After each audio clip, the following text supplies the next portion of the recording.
गीता जी अध्याय नंबर 16 के श्लोक नंबर 23 में जिसे कहा कि शास्त्र विधि को त्याग कर जो मनमाना आचरण करते हैं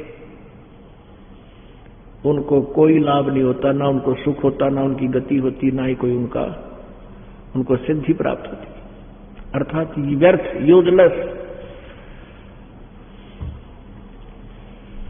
तो पुण्यात्माओं, गीता ज्ञानदाता कहता है तुम तेरे और मेरे बहुत जन्म हो चुके हैं,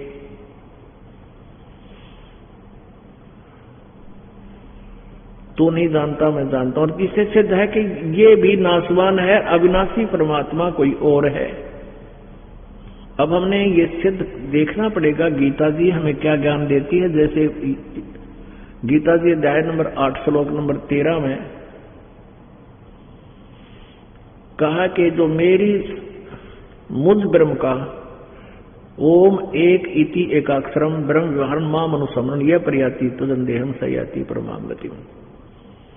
मुझ ब्रह्म का एक ओम मंत्र है और इसको उच्चारण करके सुमन करता हुआ आखिरी श्वास तक मरते दम तक जो भजन करता हुआ शरीर छोड़कर जाता है ओम नाम का जाप करता हुआ,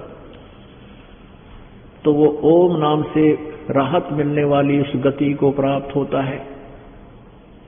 ओम नाम के जाप किसका है? ये ब्रह्म का है। ब्रह्म का पुजारी ब्रह्मलोक में जाता है। गीता जी अध्याय नंबर 8 के श्लोक नंबर 16 में कहा है कि अर्जुन, ब्रह्मलोक पर्यंत ये सभी लोग पुनरावर्ती में है, अर्थात वहां गए हुए प्राणी भी अपने पुण्यों को अक्षीण करके वापस मृतलोक में 84 लाख योनियों में भ्रमते भटकते हैं।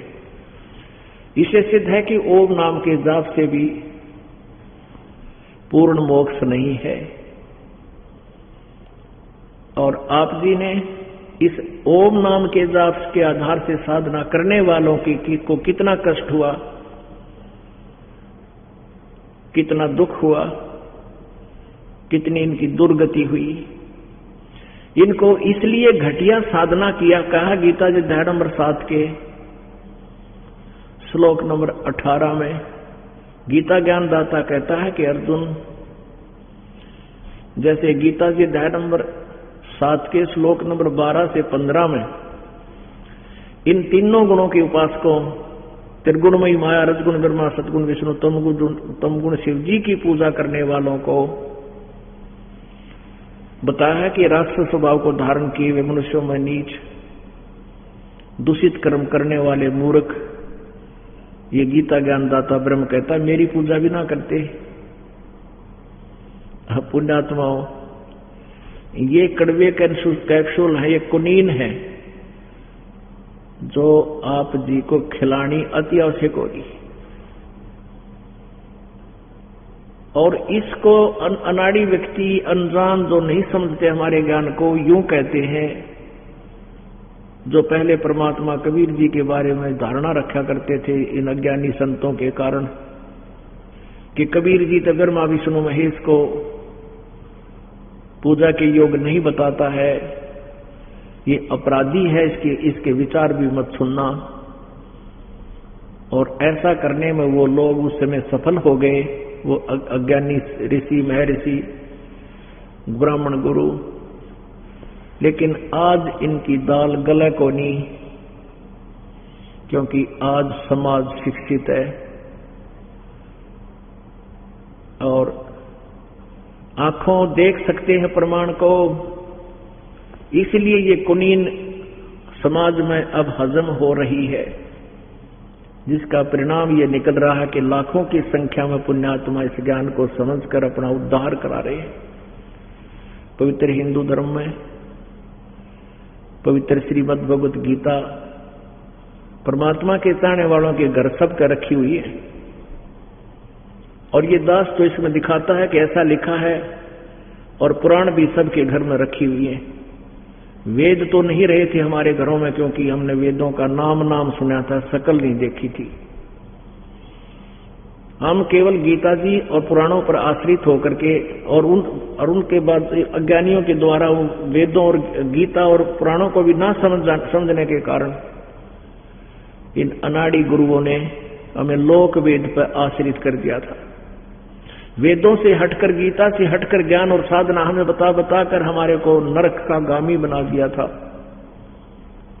तो परमात्मा कहते हैं पीछे हमें उदाहरण देते हैं, आप आरती, आप साजे, आप किंगर, आप बाजे, आप ताल, झां जनकारा, आप नच, आप देखना, कह कबीर ऐसी आरती गाऊं, आप मध्य आप समाऊं। आप ही दास बने, हमें समझाने के लिए कहते हैं कि तुम्हारे साथ ये दुर्गति हो रही है, तुम्हारे साथ ऐसी बात बन रही है। जैसे ये दास, पहले ये दास रामपाल दास पहले हनुमान जी का पुजारी था और बाबा श्याम जी की पूजा, श्री कृष्ण विष्णु जी को अपना इष्ट रूप में पूजता था और यही ज्ञान अंदर समाया हुआ था। ये अजरो अमर है, सबके मालिक हैं। यही विष्णु जी 3 रूप धारण करता है, ब्रह्मा जी का रूप धारण करके सृष्टि करता है, विष्णु जी के रूप में ये सबका पालन करता है और शिव जी के रूप में संहार कर देता है। विष्णु पुराण, शिव पुराण पढ़ा करके शिव जी ऐसे करता है। तो हमारी बुद्धि स्लिप थी, हमारी बुद्धि का स्विच ऑफ कर दिया था काल ने, हम गणना नहीं सोच पाए थे, पढ़ लिया करते थे। ये लोक वेद था जो पुराणों और गीता जी से हटकर हमें ज्ञान सुनाया गया था। गीता वेद पुराणों में लिखा ब्रह्मा विष्णु महेश नासवान, इनकी जन्म मृत्यु होती है। श्रीमद देवी भागवत 3रा स्कंध, गीता प्रेस गोरखपुर से प्रकाशित 123 पृष्ठ पर कहा है। विष्णु जी स्वयं कहते हैं कि हमारा जन्म और मृत्यु होता है, हम अविनाशी नहीं है। शंकर भगवान खुद कहते हैं कि ब्रह्मा विष्णु महेश हम तीनों, दुर्गा जी आपके पुत्र हैं और तीनों गुण, रजगुण ब्रह्मा, सतगुण विष्णु, तम गुण शिव जी, हम आप ही से उत्पन्न हुए हैं। आप ही जी ने हमें तम गुण, सतगुण, रजगुण बनाया है, उत्पन्न किया है। अपनात्मा आप जी को ये पवित्र श्रीमद् भगवद गीता जी का थोड़ा सा ज्ञान सुनाएंगे, क्योंकि जितनी बार ये ज्ञान सुने उतना ही अच्छा होता है। अभी आपको इसलिए ये उदाहरण दिया है कि हम गीता जी का डेली पाठ किया करते थे, केवल संस्कृत पढ़ा करते, कुछ बेरा नहीं था इसका अर्थ क्या है, और फिर भी पढ़ा करते थे, क्योंकि हमने चाह थी भगवान की, हमने चाह थी आत्म कल्याण की। इसी प्रकार इस ज्ञान को जितनी बार हम सुने, ज्ञान यज्ञ का फल जानकर सुने और रुचि से सुने, हृदय में गद गद हो और ये हो के भगवान देख सच्चाई के थी, हमारे सदग्रंथ क्या बता रहे थे और हमें इनके बाद इनके आड़ में इनका उदाहरण देकर के हमें के सुनाया जाया करता था। अर्जुन तू के लेकर आया था, तेरा क्या जाता है, तू तो आत्मा है, आत्मा को कोई कष्ट नहीं होता, आत्मा को कोई मार नहीं सकता, तू क्यों चिंता करता है। यह कोई बात थी क्या? इतनी बात लिख रखी है गीता जी में। गीता जी में तो ऐसा करीम दर रखा है, ऐसी मलाई लिख रखी है, पर मलाई को बिगाड़ दी, रेते में गिर दी, ठा गए, उल्टे अनुवाद कर डाले। अब इसमें करीम निकाली है, अब इसका मक्खन बनाया है इस दास ने सदग्रंथों का मंथन करके। ये सदग्रंथ यदि पुस्तक बनाई है पर इन सदग्रंथों के आधार से।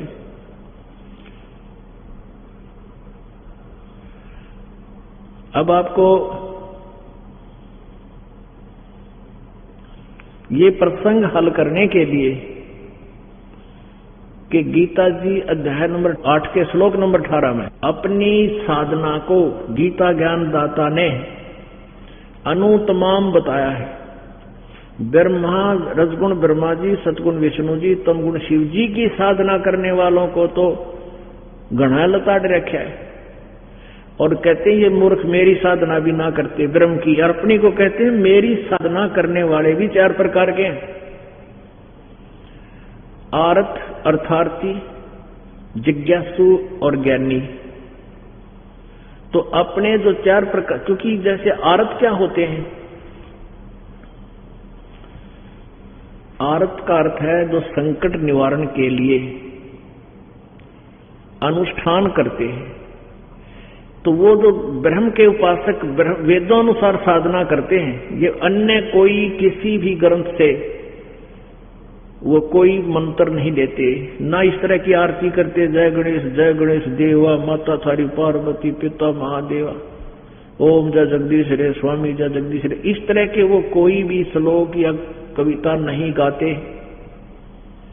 जो ब्रह्म उपासक हैं वो केवल वेदों अनुसार, वेदों के मंत्रों से ही अनुष्ठान किया करते हैं। वो भी 4 प्रकार के हैं। एक तो आर्त, ये वेदों के मंत्रों द्वारा ही अपने संकट निवारण के लिए वेदों के मंत्र उच्चारण करके अनुष्ठान किया करते हैं।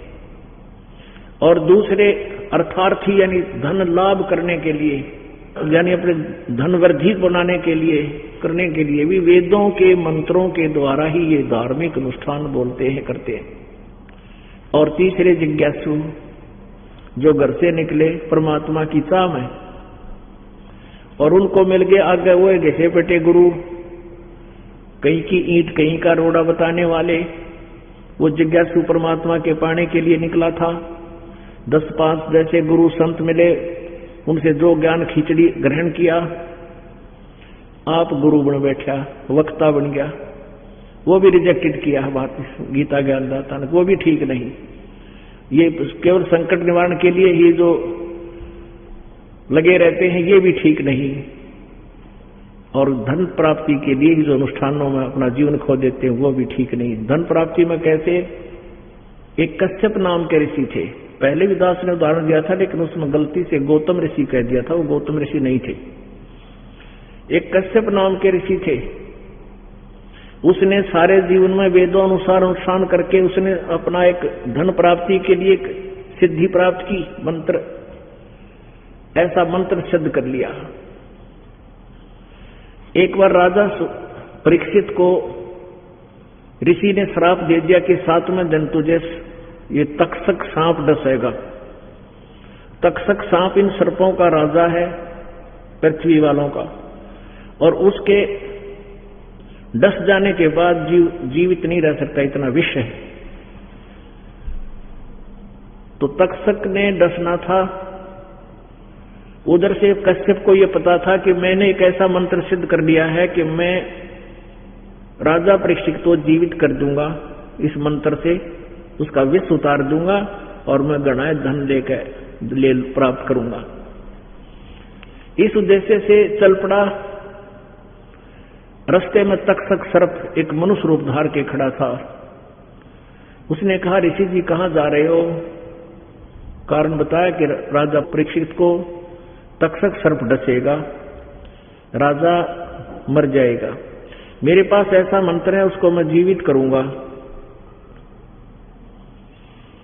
और मैं घना धन लेकर वापस आ जाऊंगा। अब तक्षक ने कहा सर्प ने कि मैं तक्षक हूं और तू मुझे इसकी परीक्षा दे तेरे मंत्र की, जब मान लूं, और जो धन तू राजा से लेना चाहता वो धन मैं दे दूंगा तुझे, तू वहां ना जा। कैसे? बोला नहीं, तू क्या धन देगा, राजा गणा देगा मुझे। तो तक्षक ने कहा कि मैं इस सामने वाले पेड़ को अपने डंक मारूंगा और ये जल के नष्ट हो जाएगा। ऐसा ही किया, सर्प रूप धारण किया। एक सामने पेड़ था, उसको डंक मार दिया, एकदम आग लगी उसमें और धड़ाम देसी नीचे गिर गया, खत्म हो गया। अब उस कश्यप ऋषि ने वो वृक्ष की वो टहनी उठाई जो जली हुई थी, राक्षसी, मंत्र बोल दिया, जो का तो हरा पेड़ खड़ा कर दिया। अब तक्षक ने सोचा है तो बात बिगड़ेगी। तक्षक ने कहा, तो ऋषि जी आप वहां ना जाओ, मेरे को ऋषि ने श्राप दे दिया है, मैं नहीं डसूंगा, और वो मरा नहीं तो वो ऋषि मुझे श्राप दे देगा, मेरी दुर्गति हो जाएगी। अब आप 2 धन चाहिए मेरे से ले लो। अब कश्यप ऋषि माना नहीं। फिर उसने सोचा कि मैं ये तो देख लूं अपनी दिव्य दृष्टि से कि राजा परीक्षित की आगे आयु शेष है या नहीं। जब उसने ध्यान से देखा तो पता चला कि राजा परीक्षित की आयु शेष नहीं है और 7वें दिन उसकी मृत्यु होनी ही होनी है, उसके बाद शेष नहीं, आयु शेष नहीं है। तब कश्यप ने सोचा बात बिगड़ेगी, परीक्षित को मैं जीवित नहीं कर सकूंगा, मेरी बेइज्जती होएगी, पैसा मिले नहीं। तो उसने उड़े सौदा कर लिया, वहीं पर सौदा कर लिया उस तक्षक सर्प से कि मुझे दे दे धन जो तू देना चाहता है। अब दे दिए हीरे मोती सोना चांदी के लिए, बांध ले जा गठड़ी। ऋषि जी घेर कपकड़ पर आ गया उल्टा। अब शर्मा मारेगा उस धन ने, जो करना चाहिए था भक्ति मोक्ष की, वो तो इनका आसपास भी कोई ना। तो पुण्यात्माओं, इसलिए इनको भी रिजेक्ट किया है कि ये है तो ब्रह्म पुजारी, ब्रह्म वेदों की साधना करने से वाले ब्रह्म की पूजा मानते हैं, और सभी ये कहते हैं हम तो ब्रह्म की पूजा करते हैं और पूजा हम नहीं करते। और चौथे ज्ञानी बताए हैं। ज्ञानी वो बताए हैं जिनको ये पता लगा सत्संग के माध्यम से, संतों के विचारों से, सदग्रंथों के विचारों से, कि मनुष्य जीवन बार बार प्राप्त नहीं होता। मनुष्य जीवन का मूल उद्देश्य यही है कि कल्याण करवा ले, पीछा छुटवा ले, और मानव कल्याण के लिए, पूर्ण मोक्ष के लिए पूर्ण परमात्मा की ही साधना करनी चाहिए। अन्य देवताओं की पूजा करना मूर्खता है।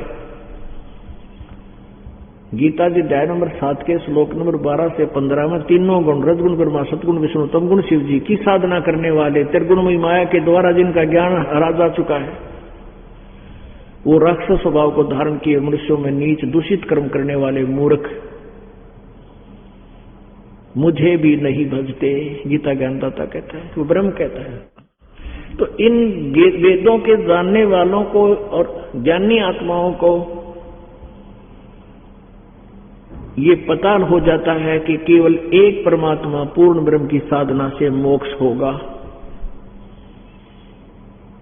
लेकिन उन्होंने वेदों को पढ़ा, तत्वदर्शी संत ना मिलने से अपने आप निष्कर्ष निकाल लिया कि यजुर्वेद अध्याय नंबर 40 के श्लोक नंबर 15 में, मंत्र नंबर 15 में लिखा है कि ओम कर्तु समर किलबे समर और कर्तुम समर। अब इन्होंने इस ओम नाम के जाप को और उस परम अक्षर ब्रह्म का मान लिया, पूर्ण परमात्मा का। इसलिए उन्होंने ये विवेक हुआ कि पूर्ण परमात्मा, एक परमात्मा की भक्ति से मोक्ष होगा। इन्होंने ब्रह्म को ही पूर्ण परमात्मा मान लिया, ओम के जाप को पूर्ण परमात्मा का मंत्र मान लिया,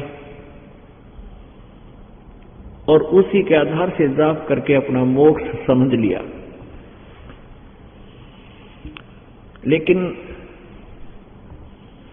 कहते हैं गुरु बिन काहू न पाया ज्ञाना, जो थोथा बुझ छड़े किसाना। गुरु बिन वेद पढ़े जो प्राणी, समझे न सार रहे अज्ञानी ही। पुण्यात्माओं, वेदों की जानकारी न तो ब्रह्मा जी को, न विष्णु जी को, और न शिव जी को, इन ऋषियों को तो होगी कहां से। अब ब्रह्मा जी इन सब के ज्ञान दाता माने जाते हैं, वेदों के सबसे बड़े विद्वान ज्ञाता ब्रह्मा जी माने जाते हैं, और ब्रह्मा जी को वेदों का कैखा का भी पता नहीं, न विष्णु जी को वेदों का ज्ञान, न सतयुग के ब्राह्मणों को वेदों का ज्ञान।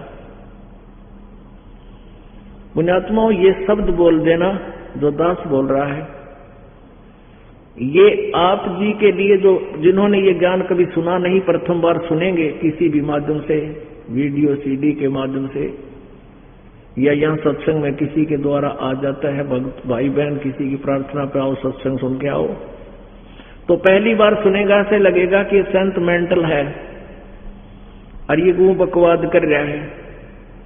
बता, ब्रह्मा विष्णु महेश शिव जी और इनको भी ज्ञान नहीं था, वेदों का, दुर्गा को भी ज्ञान नहीं था। पुण्यात्माओं, ये सच्ची बात है, ये सत्य है, और इस सत्य को सत्य सिद्ध करने के लिए सैकड़ों प्रमाण आपको दिखाने पड़ेंगे। और वो अति अनिवार्य है इस टॉपिक के सामने। अब जो प्रसंग चल रहा है कि ज्ञानी आत्माओं का ऊपर, फिर ज्ञानी आत्माओं की क्या दुर्गति होगी वो अभी आपको दिखाएंगे। इससे पहले ये दिखा दें कि ब्रह्मा विष्णु महेश को भी वेदों का ज्ञान नहीं, और सतयुग के ब्राह्मण उसके बाद तो कुछ ना कुछ जो है ना घटती आई है ये ज्ञान गति, वो आपको बताते हैं थोड़ा सा। इसके लिए श्रीमद् देवी भागवत एक सुफिशिएंट प्रमाण है। ये पुराण हमें शिरोधार्य था, आज भी है पवित्र हिंदू धर्म को, और जो इसमें लिखा वो हमें मानने भी है। लेकिन आज तक हमें जो दंत कथा सुनाई गई वो इन पुराणों में भी नहीं है, इनके विपरीत ज्ञान सुना रखे थे। तो परमात्मा कहते हैं पीछे लग गया जाऊं था मैं लोक वेद के साथ। लोक वेद में क्या सुना था? ब्रह्मा विष्णु महेश अजरो अमर हैं, के कोई माता पिता नहीं है। और परमात्मा कहते हैं रास्ते में सतगुरु मिल गए, दीपक दे दिया हाथ। जैसे दास पहले ये अनुपासना किया करते थे, विष्णु जी की पूजा, कृष्ण जी की पूजा, जय जय राम सीता राम राधे श्याम राधे राधे श्याम मिला दे, जो भी मंत्र सुना उससे गिरेल बना दिया करते, उसने गोट डालते। ये लोक वेद था, ओम नमः शिवाय, ये लोक वेद था, दंत कथा थी, यथार्थ मंत्र नहीं थे। परमात्मा जी कहते हैं कि हम पहले आप जी ऐसे दंत कथा पर इस भक्ति मार्ग पर जा रहे थे, रास्ते में तत्व ज्ञान रूपी दीपक सतगुरु ने दे दिया, उसकी रोशनी में अब आप सही चल रहे हो। पीछे लग गया जाऊं था मैं लोक वेद के साथ, रास्ते में सतगुरु मिल गए, दीपक दे दिया हाथ। ये है वो तत्व ज्ञान रूपी टॉर्च जो आपको अंधेरे में अपने मार्ग से भ्रमित नहीं होने देगा। ये इसलिए आपको ये टॉर्च बार बार दिखाना पड़ता है। अब पुण्यात्माओं, ये सदग्रंथ रह रहकर आपको इसलिए सार्वजनिक किए जा रहे हैं। यदि ये रोशनी सदग्रंथों रूपी टॉर्च को, लालटेन को आपको नहीं दिखाया जाएगा तो भगत समाज इस दास के साथ बहुत ही जो है विद्रोह करेगा, विवाद करता है। और जब ये टॉर्च दिखा दी जाएगी, ये लालटेन दिखा देंगे, तो इसकी रोशनी में इस दास से कोई टकराव को नहीं। एक अंधा रात्रि में ब्लाइंड मैन लालटेन लिए जा रहा था, जगा के जलती हुई, आगे से बच्चे आ रहे थे उछल कूद करते हुए, शोर मचाते हुए। उस वृद्ध अंधे व्यक्ति ने कहा कि बेटा देखना मैं अंधा हूं, जरा बच के जाना, ध्यान से चलना बेटा, मैं अंधा हूं। आवाज भी लगा रहा, लालटेन भी ले रहा। तो उन बच्चों ने चारों तरफ घूम गए, उसके चारों तरफ अंधे व्यक्ति के, और कहा बाबा क्या आप सचमुच अंधे हो? कहा बेटा मैं अंधा हूं। फिर लालटेन किस लिए ले रखा है? बच्चों ने पूछा लालटेन किस लिए ले रखी है, आपको दिखता नहीं? अंधे ने कहा तुम आंखों वालों के लिए कहीं मेरे में टक्कर ना मार दो, बुढ़े की देही तोड़ दो। इस रोशनी में तुम मेरे से बचकर चले जाओगे, इसलिए तुम्हारे लिए लालटेन है, मेरे कोई काम की कोई ना। तो पुण्यात्माओं, ये जो अपने सदग्रंथ हैं, पवित्र वेद, पवित्र पुराण, पवित्र गीता जी, इस दास को जरूरत नहीं, क्योंकि हमने वो सूक्ष्म वेद मिल गया, सच्चिदानंद घन ब्रह्म की वाणी हमारे पास है। ये तो आप जी आंखों वालों के लिए है, कहीं मेरे साथ ना खसो, न शिक्षित वर्ग ये आंखों वाला हो गया।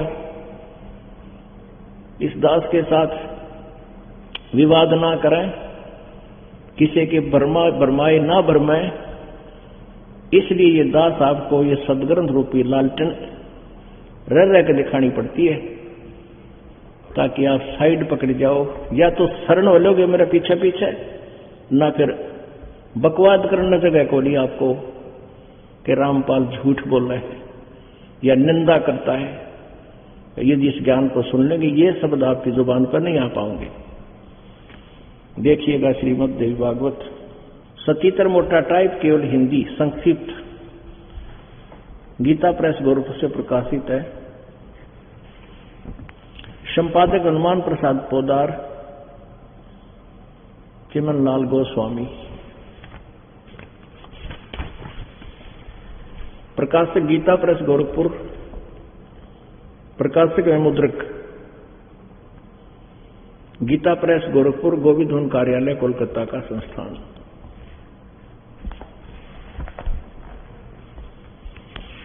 इसके 28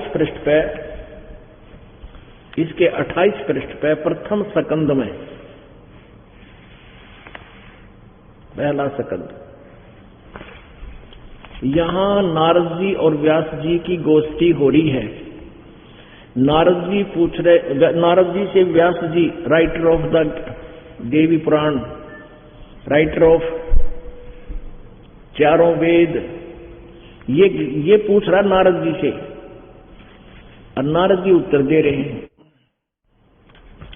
नारद जी ने कहा, महाभाग व्यास जी, तुम इस विषय में जो पूछ रहे हो, ठीक यही प्रश्न मेरे पिताजी भगवान श्री हरि ने किया था। मेरे पिताजी ने भगवान श्री हरि से किया था। देवादिदेव भगवान जगत के स्वामी हैं, लक्ष्मी जी उनकी सेवा में उपस्थित रहती हैं। अब गणा ना पढ़ काम इतना पढ़े, विष्णु से पूछा था। वे चराचर जगत के आश्रयदाता हैं। नारद जी कह रहे हैं व्यास जी को ब्रह्मा जी ने बताया था। जगत गुरु एवं देवताओं के भी देवता हैं। विष्णु जी को जगत गुरु ब्रह्मा जी, नारद जी और व्यास जी सुन रहे हैं और कह रहे हैं, मान रहे हैं। ऐसे जगत प्रभु भगवान श्री हरि महान तप कर रहे थे। उनकी समाधि लगी थी। यह देखकर मेरे पिताजी ब्रह्मा जी को बड़ा आश्चर्य हुआ। उन्होंने उनसे यानी विष्णु जी से जानने की इच्छा प्रकट की। ब्रह्मा जी ने पूछा, हे प्रभु, आप देवताओं के अध्यक्ष, जगत के स्वामी, भूत भविष्य एवं वर्तमान सभी जीवों के एकमात्र शासक हैं। भगवान, फिर आप क्यों तपस्या कर रहे हैं और किस देवता की आराधना में जहान मगन है? मुझे असीम आश्चर्य तो ये हो रहा है कि आप देवेश्वर एवं सारे संसार के शासक होते हुए भी समाधि लगाए बैठे हैं। अब ब्रह्मा जी के विनीत वचन सुनकर भगवान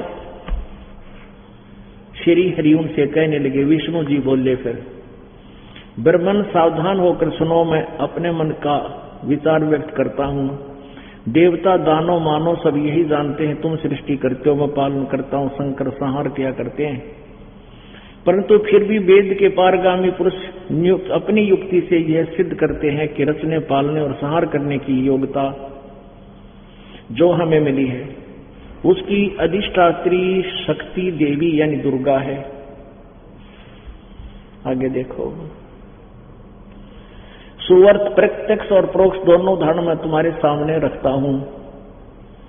सुनो, यह निश्चित बात है कि उस शक्ति के अधीन होकर ही मैं यानी दुर्गा के अधीन होकर मैं इस शेषनाग की सैया पर सोता और सृष्टि करने का अवसर आते ही जाग जाता हूं। मैं सदा तप करने में लगा रहता हूं। उस शक्ति के शासन से मैं कभी मुक्त नहीं रह सकता। कभी अवसर मिला तो लक्ष्मी के साथ सुखपूर्वक समय बिताने का सौभाग्य प्राप्त होता है। मैं कभी तो दानों के साथ युद्ध करता रहता हूं। अखिल जगत को भय पहुंचाने वाले दैत्यों के विकराल शरीरों को शांत करना मेरा परम कर्तव्य हो जाता है। मुझे, विष्णु जी कह रहे हैं, मुझे सब प्रकार से शक्ति के अधीन होकर रहना पड़ता है। उन्हीं भगवती शक्ति का मैं निरंतर ध्यान किया करता हूं। ब्रह्मा जी, मेरी जानकारी में इन भगवती शक्ति से बढ़कर दूसरे कोई देवता नहीं। अब आज्ञा तोड़ ये निष्कर्ष निकल गया श्री विष्णु जी के ज्ञान का। विष्णु जी को जगत गुरु बता रहे हैं नारद जी, व्यास जी और ब्रह्मा जी, यानी सबको ज्ञान देने वाला। और वो जगत गुरु क्या कह रहा है? तपस्या कर रहा था। और तपस्या कहता इसलिए करता हूं कि बैटरी चार्ज करता हूं। जो बैटरी चार्ज करता तब करके सिद्धि आ जाती है। और राक्षसों को मारता है, लड़ता है, जब डिस्चार्ज हो जाती है फिर तब करके आता है। और कहता मैं दुर्गा से ऊपर कोई भगवान के बारे में नहीं जानता, ये सुप्रीम पावर है, कोई देवता नहीं, दुर्गा से ऊपर कोई भगवान नहीं। है। अब दुर्गा क्या फरमाती है ये सुनिएगा, इस 562 पृष्ठ पर दुर्गा क्या फरमाती है। यह है 7वां स्कंध श्रीमद् देवी भागवत 562 पृष्ठ पर। हिमालय को देवी के द्वारा हिमालय को ज्ञानोपदेश और ब्रह्म स्वरूप का वर्णन, ब्रह्म के बारे में बताया। श्री देवी जी कहने लगी, पर्वतराज अब उस ब्रह्म का क्या स्वरूप है यह बतलाया जाता है, पर अपने बारे में बताइए। जो प्रकाश रूप सबके अत्यंत समीप में सतीत, हृदय रूप गुहा में सतीत होने के कारण गुहाचर नाम से प्रसिद्ध महान पद अर्थात परम प्राप्य है। अब हम ज्यादा ना लेकर के ये के कहे है, सो में उपनिषदों में कथित महान अस्त्र रूप धनुष को लेकर उस पर उपासना द्वारा तीक्ष्ण किया हुआ बाण संधान करो, फिर भावानुगत चित्त के द्वारा उस बाण को खींचकर उस अक्षर रूप ब्रह्म को ही लक्ष्य बनाकर वेधन करो। अक्षर ब्रह्म कह रही है इसको, और यहां भी इसने अक्षर ब्रह्म कहा है। वह समस्त प्रज्ञा के ज्ञान से परे है, अर्थात किसी की प्रजा के ज्ञान से परे, वह किसी की बुरी माने वाला नहीं है, तुम जानो। वह परम प्रकाश रूप सूक्ष्म से अत्यंत सूक्ष्म और जिसमें संपूर्ण लोक हैं, उन लोकों में निवास करने वाले प्राणी इसमें सत्य, वह अक्षर ब्रह्म है। या इसने अक्षर ब्रह्म कहा, ब्रह्म ने यहां बिजली पड़ रही थी, और इस अक्षर ब्रह्म का अक्षर माने अविनाशी परमात्मा कह रही है, या उस अक्षर पुरुष से लिंक नहीं है, अविनाशी परमात्मा कह रही है ब्रह्म को, और जाप के बता रही है कि उस अक्षर ब्रह्म को ही लक्ष्य बनाकर अविनाशी परमात्मा की भक्ति करे। वो परवण धनुष है, ओम तो धनुष है, जीवात्मा समरण करे, ओम का जाप और ब्रह्म को लक्ष्य बना ले। ये ब्रह्म को अविनाशी परमात्मा मान रहे थे ये, और ओम इसका जाप मान लिया, पर निष्कर्ष निकाल लिया। उस एकमात्र परमात्मा को ही जाने, दूसरी सब बातें छोड़ दे। यही अमृत रूप परमात्मा के पास पहुंचाने वाला पुल है। संसार समुद्र से पार होकर अमृत रूप परमात्मा को प्राप्त कराने का यही सुलभ साधन है। जिस प्रकार रथ, ये छोड़ो, यहां आ जाते हैं। इस आत्मा का ओम के जप के साथ ध्यान करो, इससे अज्ञान रूप अंधकार से सर्वथा परे संसार सागर समुद्र से उस पार जो ब्रह्म है उसको पा जाओगे। ओम जाप करो और ब्रह्म को पा जाओगे। ब्रह्म को परम अक्षर ब्रह्म अक्षर यानी अविनाशी परमात्मा भी कह रहे कि तब पर ब्रह्म भी कह रही है और ब्रह्म भी कह रही है। उस पार जो ब्रह्म है उसको पा जाओगे, तुम्हारा कल्याण हो। और वो कहां रहता है? वह ये सब का आत्मा ब्रह्मलोक रूप दिव्य आकाश में स्थित है, यानी ऊपर ब्रह्मलोक में रहता है वो ब्रह्म। उसका ओम मंत्र है और उसको अक्षर ब्रह्म भी कह रही है। अब ब्रह्मा जी तो कह रहे हैं विष्णु जी सर्वेश्वर सर्वशक्तिमान और जगत प्रभु, सब देवताओं का देवता। और विष्णु जी कह रहे हैं मैं दुर्गा से ऊपर किसी भगवान को जानता ही नहीं, इसका कोई भगवान को ना देवता को नहीं। और दुर्गा कह रही है कि ब्रह्म की पूजा कर, ओम जाप है उसका, और कोई पूजा मत कर, सब साधना छोड़ दे। अपनी भी साधना को मना करती है कि सब बातों को त्याग दे, सब मंत्रों को त्याग दे, सब पूजाओं को त्याग दे। और वो ब्रह्मलोक में रहता है। गीता जी अध्याय नंबर 8 के श्लोक नंबर 16 में कहा कि ब्रह्मलोक पर्यंत सभी प्राणी, सभी लोग पुनरावृत्ति में, वहां जाने के बाद भी जन्म मृत्यु होती है। गीता जी अध्याय नंबर 8 के श्लोक नंबर 13 में कहा है, गीता का अन्नदाता ब्रह्म जो श्री कृष्ण में प्रवेश करके बोलता है, वो कहता है कि ओम इति एक अक्षरम ब्रह्म व्यवहारण माम अनुसमरण माम ब्रह्म, मुझ ब्रह्म का केवल एक ओम अक्षर है। इसका जो उच्चारण करते हुए सिमरण करता हुआ यह प्रयाति तजन देम सयाति परमाम गतिम। जो इसका जाप करता हो मेरे वाली गति को प्राप्त होता है। लेकिन फिर 18 में जाके 62वें श्लोक में कहा कि अर्जुन तू सर्वभाव से उस परमेश्वर की शरण में जा, उसकी कृपा से तू परम शांति और सनातन परम धाम को प्राप्त होगा। गीता जी अध्याय नंबर 7 के श्लोक नंबर 29 में जो प्रश्न किया था किम तत्ब्रह्म, वो कौन तत्ब्रह्म 8 में जाए के प्रथम श्लोक में कि वो तत्ब्रह्म कौन है प्रभु जिसके बारे में आप बताते हैं, उसकी जानकारी होने के बाद फिर कोई यहां रहना नहीं चाहता। 8वें अध्याय के 3रे श्लोक में गीता जी में कहा कि वो परम अक्षर ब्रह्म है। अब ब्रह्म कह रहे हो परम अक्षर ब्रह्म की पूजा करो, विष्णु जी कह रहे हैं मैं दुर्गा से ऊपर को भगवान ने नहीं जानता, और दुर्गा का ब्रह्म सुप्रीम पावर है, ब्रह्म कहे वो परम अक्षर ब्रह्म है। अब इन देवताओं की सतियों के ब्राह्मणा का और जाड़ा दिखा दूं आपको।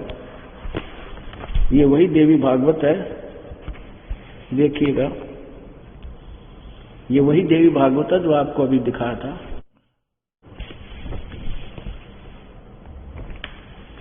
गीता प्रेस गोरखपुर से प्रकाशित है।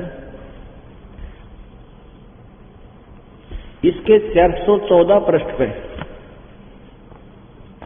6ठा सकंद, 562 में आपने 7वां सकंद पढ़ा था, ये 6ठा सकंद 414 पृष्ठ पे। जन्मेजय ने पूछा महाभाग किस युग में, ये जन्मेजय राजा परीक्षित का बेटा था, महाभाग किस युग में धर्म का कैसा स्वरूप है, इस संपूर्ण विषय को विशेष रूप से बताने की कृपा कीजिए। व्यास जी बोले, ये writer of Purana Veda and Gita ji, Vyas ji ने के उत्तर दिया, राजन यह निश्चय है कि सतयुग में ब्राह्मण वेद के पूर्ण विद्वान थे और उनके द्वारा निरंतर भगवती जगदम्बा की आराधना होती थी, यानी दुर्गा की पूजा करते थे। भगवती का मन दर्शन करने के लिए उनका मन सदा ललायित रहता था। प्रत्येक गांव में दुर्गा का मंदिर उद्घाटन हो, शक्ति का मंदिर का उद्घाटन हो, ये इस विषय की उनके मन में बड़ी उत्सुकता थी। ये उड़े तो लठ गाड़ रखे न सतयुग तो मंदिर बनवाने का, ये वहीं से बात बिगड़ती आ रही है।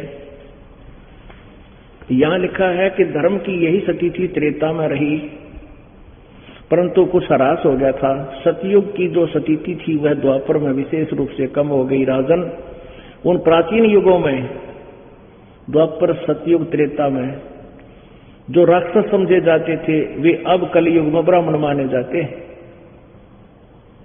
क्योंकि अब के ब्राह्मण प्राय पाखंड करने में तत्पर रहते हैं। दूसरों को ठगना, झूठ बोलना और धर्म, वैदिक धर्म कर्म से अलग रहना उन कलियुगी ब्राह्मणों का स्वाभाविक गुण बन गया है। अब पुण्यात्मा दास ने 2 शब्द बोले थे कि ब्रह्मा विष्णु महेश को ज्ञान नहीं, ब्रह्मा विष्णु महेश अजर अमर नहीं, और इनको वेदों का ज्ञान नहीं, दुर्गा को भी वेदों का पूर्ण ज्ञान नहीं। इतने इस थोड़े से सेंटेंस को सिद्ध करने के लिए इतने ढेर सारे प्रमाण आपको दिखाने पड़ रहे, क्योंकि युग ज्ञान घना उलझा दिया। कहते हैं कबीर परमेश्वर ने कहा था 9 मन सूत उलझिया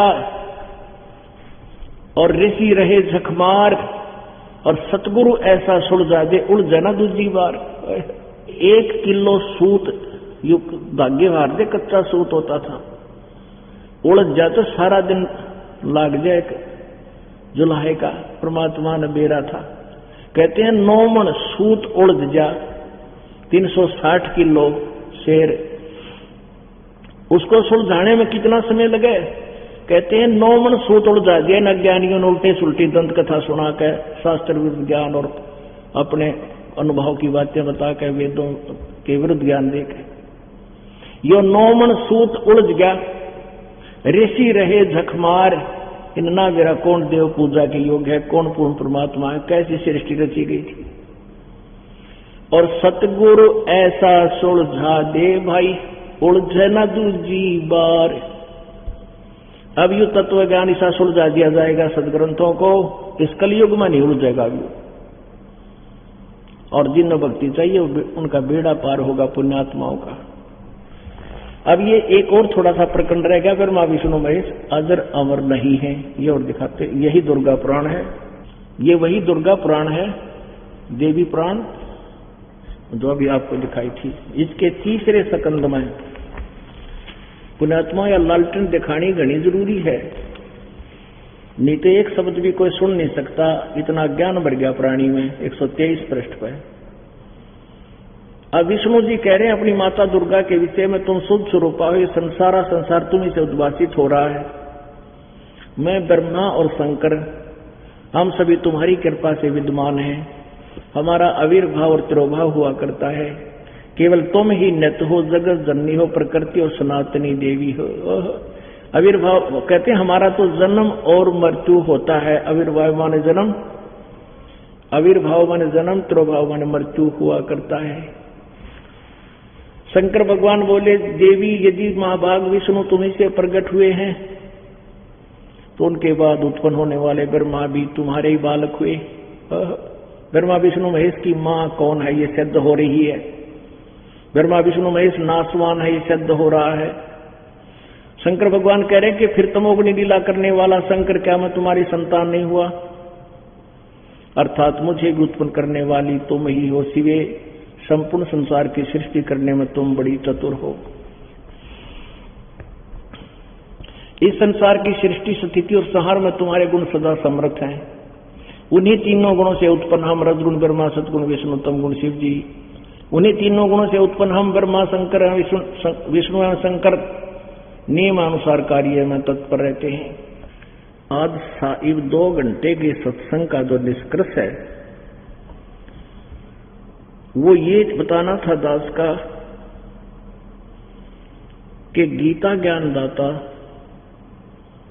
अपनी साधना को भी अनुत्तम क्यों बता रहा है। ये देखिएगा श्रीमद् भगवत गीता, अब देखिएगा जयदयाल गोविंद का इसके राइटर अनुवाद करता है। गीता प्रेस गोरखपुर से प्रकाशित है। ये वही है, प्रकाशक एवं मुद्रक हैं, गीता प्रेस गोरखपुर, गोविंद उन कार्यालय कोलकाता का संस्थान। ये देखिएगा 7वें अध्याय का 18वां श्लोक, ये 7वां अध्याय है। इसको 12 से दिखाते हैं। अब आपने ये विषय हो गया रजगुण ब्रह्मा, सदगुण विष्णु, तमगुण शिव जी। 12वें श्लोक में कहा है और भी जो सतगुण से उत्पन्न होने वाले भाव हैं और जो रजोगुण तथा तमोगुण से होने वाले भाव हैं, उन सबको तुम मुझसे होने वाले ऐसा जान, परंतु वास्तव में उनमें मैं वो वे मुझ में नहीं है। यानी गीता ज्ञानदाता ये ब्रह्म है, ब्रह्मा विष्णु महेश से अलग है। ब्रह्मा विष्णु महेश रजगुण ब्रह्मा, सदगुण विष्णु, तमगुण शिव जी है। यह देखना इन 3 गुणों के कार्य रूप सात्विक, राजस और तामस, इन तीनों प्रकार के भावों से सारा संसार यानी प्राणी समुदाय मोहित हो रहा है। इनमें इन्हीं के ऊपर आसक्त है ब्रह्मा विष्णु महेश पर। इन तीनों गुणों रजगुण ब्रह्मा, सदगुण विष्णु, तमगुण शिव जी से परे मुझ अविनाशी को नहीं जानते, यानी मेरी भी पूजा को ये नहीं जानते। 14वें श्लोक में कहा है क्योंकि यह अलौकिक अर्थात अति अद्भुत त्रिगुणमयी मेरी माया, ब्रह्मा विष्णु महेश के द्वारा फैलाया गया जाल, ये बड़ी दुस्तर है। परंतु जो पुरुष मुझको निरंतर भजते हैं यानी मेरी पूजा करते हैं, ब्रह्म साधना करते हैं, वो इस माया का उल्लंघन कर जाते हैं, ब्रह्मा विष्णु महेश से ऊपर उठ जाते हैं, इनसे और ऊपर का लाभ मिल जाता है। इतनी सी बात है। अब 15वें में तोड़ कर दिया है। इस त्रिगुणमयी माया रजगुण ब्रह्मा, सतगुण विष्णु, तमगुण शिव जी तक ही जिनकी बुद्धि सीमित है, इनका आगे कोई सुनना नहीं चाहते, जिनका इस ब्रह्मा विष्णु महेश त्रिगुणमयी माया के द्वारा जिनका ज्ञान हरा जा चुका है, इन्हीं की पूजा में आसक्त हैं। आसुर स्वभाव को, राक्षस स्वभाव को धारण किए मनुष्यों में नीच, ये दूषित कर्म करने वाले मूढ़ लोग, मूर्ख, 4 गाली दे रखी है। राक्षस स्वभाव को धारण किए हुए, मनुष्यों में नीच और दूषित कर्म करने वाले मूर्ख, ये मुझको नहीं भजते, यानी को भजने की चीज है वो 3 और कहते इन मोर्जे हैं, मेरी भक्ति ना करते। अब यहां बताया है मेरी भक्ति भी 4 प्रकार के करते हैं। हे भरतवंशियों में श्रेष्ठ अर्जुन, उत्तम कर्म करने वाले सुकृति ने, यानी जो ब्रह्म से साधना शुरू होती है वो उत्तम कर्म माने जाते हैं। वो कौन कौन से हैं? अर्थार्थी, आर्त और जिज्ञासु और ज्ञानी, ये 4 प्रकार के भगत जन मुझको बजते हैं, यानी ब्रह्म साधना करते हैं, वेदानुसार साधना करते हैं। 17वें में कहा है तेसाम, यानी उन्मत है, उनमें से ज्ञानी आत्मा, तो उनमें से नित मुझ में अनन्य प्रेम भाव भक्ति प्रेम भक्ति वाला ज्ञानी भक्त विशेष यानी अति उत्तम है, क्योंकि वह तत्व से मुझ जानने वाला ज्ञानी, उस ज्ञानी को मैं पसंद हूं, अत्यंत प्रिय हूं और वह मुझे प्रिय है। 18वें में क्या कहा है कि चौथे जो ज्ञानी हैं वो है तो उद्धारात्मा, सारी की सारी, सर्वे उद्धारा सर्वे एव एते ज्ञानी तु आत्मा एव मे मतम आस्तित स ही युक्तात्मा माम एव अनुतमाम गतिम। अनुतमाम माने कति घटिया, मेरे वाली, माम माने मुझ में मेरे वाली, अनुतमाम गतिम। इन्होंने कहा ये सभी उद्धार हैं, परंतु ज्ञानी तो साक्षात मेरा स्वरूप है नहीं। फिर भी कहता है ये मेरा मत है, मेरा ज्ञान है, मेरा अनुभव है, क्योंकि वह मन बुद्धि वाला ज्ञानी आत्मा, अनुत्तम माने अति उत्तम कर दिया रे, थारा गजब भैया, चौड़े में झूठ बोल रखी। अनुत्तमाम, अति अश्रेष्ठ लिखना चाहिए था, अति अश्रेष्ठ, अति अनुत्तम, मेरी गति रूप स्वरूप मुझ में ही अच्छी प्रकार स्थित है। इसमें देखना, उद्धारा सर्वे एव एते ज्ञानी तु आत्मा एव मे मतम। मे माने मेरे, मतम माने मेरे विचार से, मेरे विचार में, एते माने ये जो ज्ञानी, चारों में से ज्ञानी है जो, वो सभी की सभी उद्धार आत्मा, अच्छी आत्मा है। उद्धार सर्वे एव ज्ञानी तु आत्मा, ये ज्ञानी आत्मा सारी की सारी अच्छी आत्मा है, उद्धार है, भगवान के लिए समर्पित है। ये मेरा मत है। आस्तित सही युक्त आत्मा माम एव अनुतमाम गतिम, वो मुझ मेरे वाली अनुतम गति में, ओम नाम से मिलने वाले लाभ वाली स्थिति में, उसी में आस्थित है माने आश्रित है। आस्थित है माने आश्रित है, अच्छी प्रकार स्थित है, आश्रित है। इसका अर्थ है वो मेरे वाली ही गति में सेट हुए बैठे हैं। ओम नाम के जाप से आगे वह को नहीं जानते, और ये भी कहते हैं मेरे वाली घटिया अनुतमाम सतगति में विराजमान है, सचित हैं, इस पर आश्रित हैं, इसी में लीन है। अपनात्माओं, अपने वाली गति को ओम नाम के जाप से भी पूर्ण मोक्ष नहीं होता। ये स्पष्ट करते हैं कि तेरे और मेरे बहुत जन्म हो चुके हैं, तू नहीं जानता, मैं जानता हूं। और पुण्यात्माओं, सतगुरु जब मिल जाता है तो जन्म और मृत्यु का दीर्घ रोग नष्ट हो जाता है। पुण्यात्माओं, ये सर्दी का मौसम और परमात्मा की कृपा से आपको बढ़िया देसी घी का प्रसाद खिला के बैठा रखे, रजाई उड़ा के।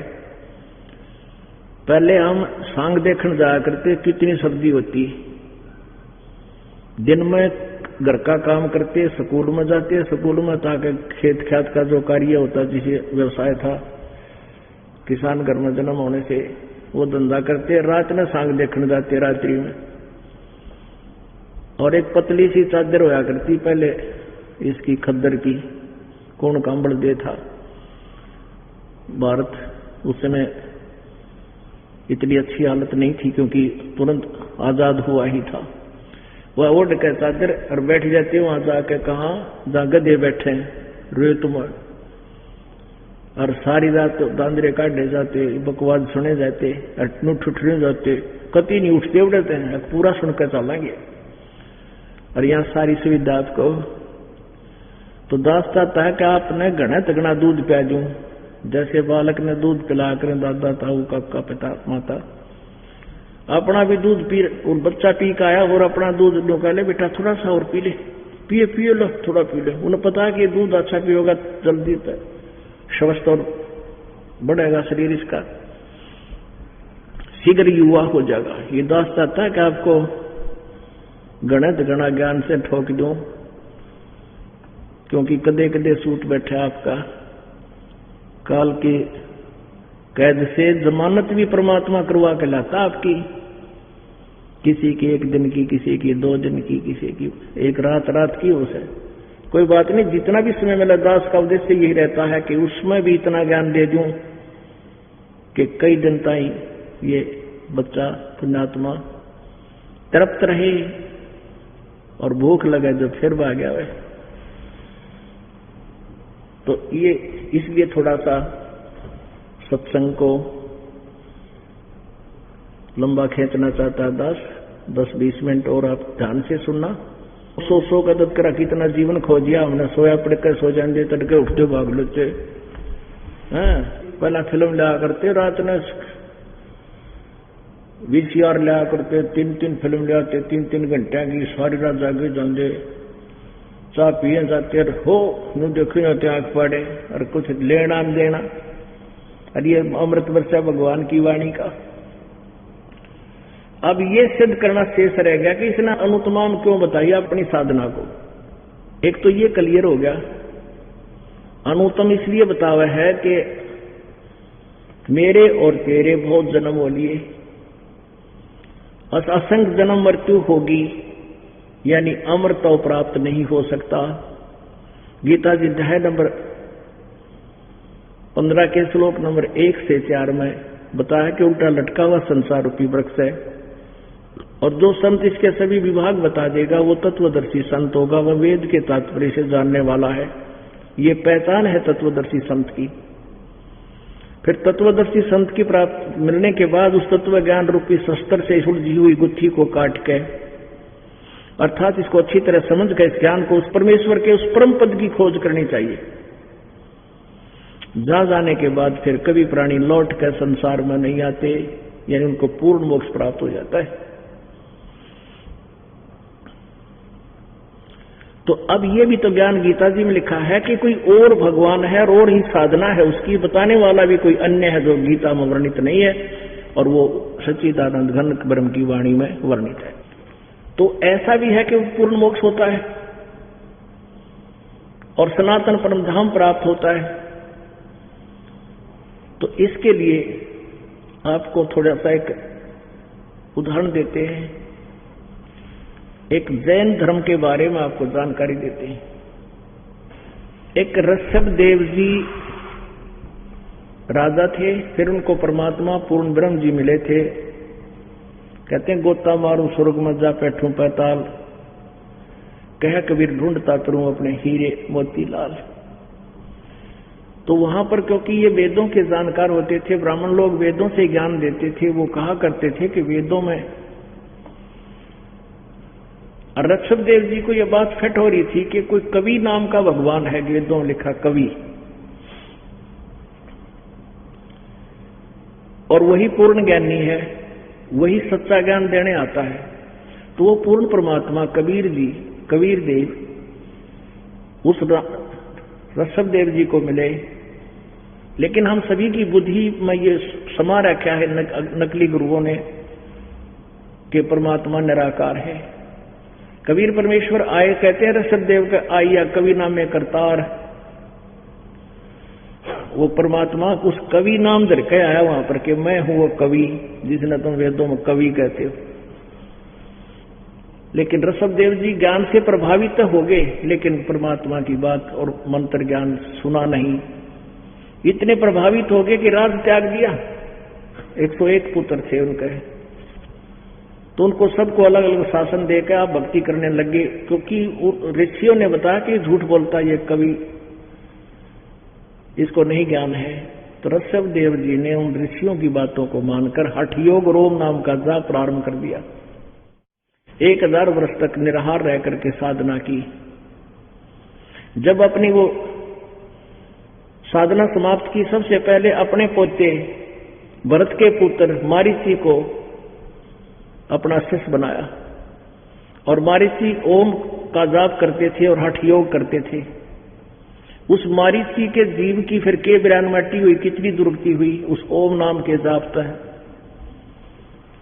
उसके कितने कष्ट उठाने पड़े। इसलिए वेदों में ये वेद ज्ञान दाता, गीता ज्ञान दाता कहता मेरी साधना भी अनुत्तम है। ये देखिएगा, ये पुस्तक है आओ जैन धर्म को जाने। इसके लेखक है प्रवीण चंद जैन, M.A. शास्त्री। ये कहां से प्रकाशित है? आओ जैन धर्म को जाने। लेखक है प्रवीण चंद्र जैन, M.A. शास्त्री, जम्बूदीप, हस्तिनापुर। प्रकाशक है श्रीमती सुनीता जैन, जम्बूदीप, हस्तिनापुर, मेरठ में, उत्तर प्रदेश। और ये कहां से मुद्रित है? जिनेन्द्र जैन, न्यू रसब offset printers, Meerut. Phone number ये इतना। इस पे आपको दिखाते हैं 293 पत्र। विशेष प्रकरण, श्री महावीर भगवान के अन्य कौन कौन से नाम हैं? उत्तर, 5 नाम है, वीर, अतिवीर, सन्मति, महावीर एवं वर्धमान। अच्छा, यहां प्रश्न है कि श्री महावीर भगवान के जीवन का कथन कहां से प्रारंभ होता है? उत्तर, पुरुरवा नामक भील की पर्याय से, यानी भील तख्ते न वैराग्य का पता नहीं, भील था वहां से शुरू हुआ। पुरुरवा भील कौन था, उसने क्या किया? ये पुष्कलावती देश की पुंडरीकीनी नगरी में एक भीलों का राजा था। उसने सागरसेन मुनि से मधुमास मधु का त्याग व्रत लिया था, जिससे जीवन पर्यंत पालन किया। श्री महावीर भगवान का जीव पुरुरवा झील की प्रिया से कहा गया। पहले 100 धर्म स्वर्ग में 1 सागर की आयु वाला देव हुआ।